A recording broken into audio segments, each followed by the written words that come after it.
సాయిరామ్.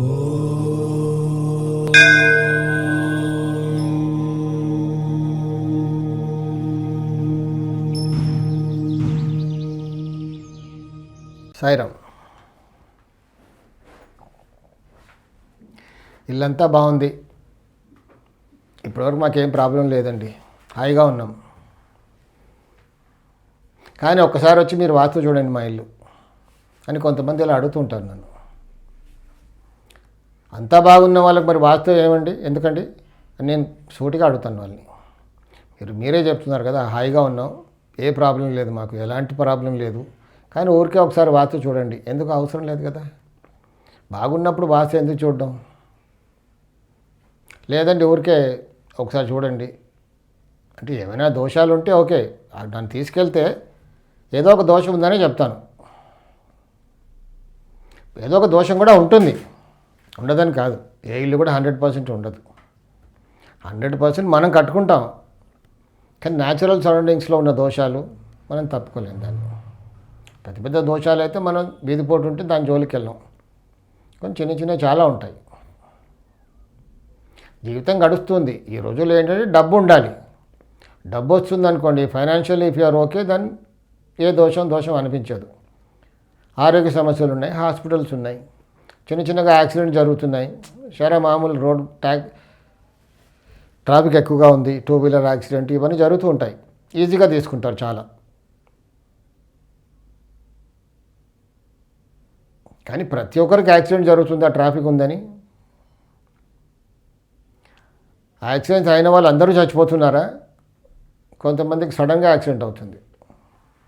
నన్ను తీసుకెళ్ళిన వాళ్ళ ఇంట్లో చూసి నేను చెప్పాను అనుకోండి, ఇక్కడ వాస్తు దోషం ఉందండి, ఇది యాక్సిడెంట్ ప్రోన్ ఏరియా, ఎప్పుడో ఒకసారి యాక్సిడెంట్ జరగవచ్చు ఇంట్లో, ఎవరికైనా జరిగిందా అని అడుగుతాను ఫస్ట్.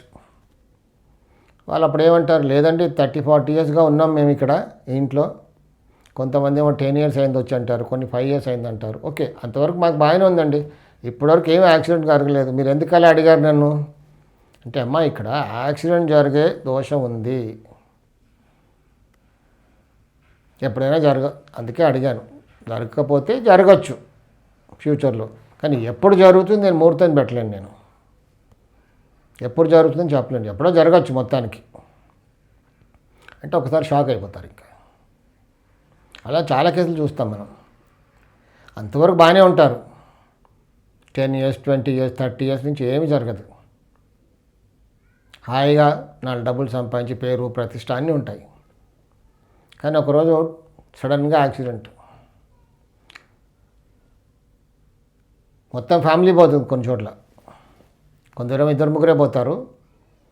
డ్రైవ్ చేసి అతను హాయిగా ఉంటాడు, చిన్న మైనర్ ఇంజరీస్తో తప్పుకుంటాడు. పక్కన కూర్చున్న వాళ్ళు, వెనకాల కూర్చున్న వాళ్ళు ఘోరంగా పోతారు. సో దీనికి కారణం వాస్తు ప్రకారంగా ఏంటంటే, అక్కడ నైరుతి ఈశాన్య దోషం ఉండడం, ఆ ఇంటికి నైరుతిలో ఈశాన్యంలో దోషం ఉండడం, యాక్సిడెంట్ జరుగుద్ది. మర్డర్స్ కూడా జరుగుతాయి. ఈశాన్య దోషం ఈశాన్యం లోపించి మర్డర్ చేయించడం, లేదా మర్డర్ చేయబడడం, ఎవరో వీరిని మర్డర్ చేయడం. సో నైరుతి ఈశాన్య దోషం ఉంటే పొలిటికల్ లీడర్స్కి కొంచెం శత్రుత్వం కూడా పెరిగిపోద్ది. వాళ్ళు దాంట్లో శత్రుత్వం పెరగడం కామన్ కదా, సో అలా శత్రువులు కూడా పెరిగిపోతుంటారు. సో దాంతో ఇవన్నీ కూడా జరిగే అవకాశాలు ఎక్కువగా ఉంటాయి. దానికి దోషం ఏంటి, అక్కడ కారణం నైరుతి ఈశాన్య దోషం. సో ఈ దోషం లేకుండా చూసుకోవాలి. సడన్గా యాక్సిడెంట్ అయిపోద్ది, అంతవరకు బాగానే ఉంటారు. సర్జరీస్ కూడా అవుతుంటాయి ఆ ఇంట్లో, ఏదో ఆరోగ్య సమస్యలు ఉంటాయి. సర్జరీస్ జరిగిందంటే ఆ ఇంట్లో ఆగ్నేయంలో నైరుతిలో దోషం ఉన్నట్టే, లేకపోతే సర్జరీ జరగదు అసలుకి. ఊరికే మాత్రలు తీసుకుని తగ్గిపోతుంది. సో ఇవన్నీ ఉన్నాయంటే అక్కడ ఏదో యాక్సిడెంట్ ప్రోన్ ఏరియాగా ఉంది అని కొంచెం ఒకసారి మనం చెక్ చేసుకోవాలి. ముందే ట్రాఫిక్ ఏరియా, చాలా ట్రాఫిక్ విపరీతంగా పెరిగిపోయింది, ఎవరు ఎక్కడి నుంచి కొట్టిపోతారో తెలియదు. కాబట్టి జాగ్రత్తగా మన ఇంట్లో ఈ 2 దోషాలు లేకుండా చూసుకుంటే ప్రాణహాని ఉండదు. ప్రాణం అంటే రేపైనా సంపాదించుకోవచ్చు, ఊరికే డబ్బే కాదు, ఇలాంటి దోషాలు లేకుండా చూసుకోవాలి. పొలిటికల్ లీడర్స్ ఈ మధ్యలో పొలిటికల్ లీడర్స్ కూడా చాలామంది ఇలా యాక్సిడెంట్లో పోతున్నారు. అంతవరకు బాగానే ఉంటారు పాపం. కాకపోతే ఈ దోషం లేకుండా చూసుకుంటే బాగుంటుంది. సాయి రక్ష.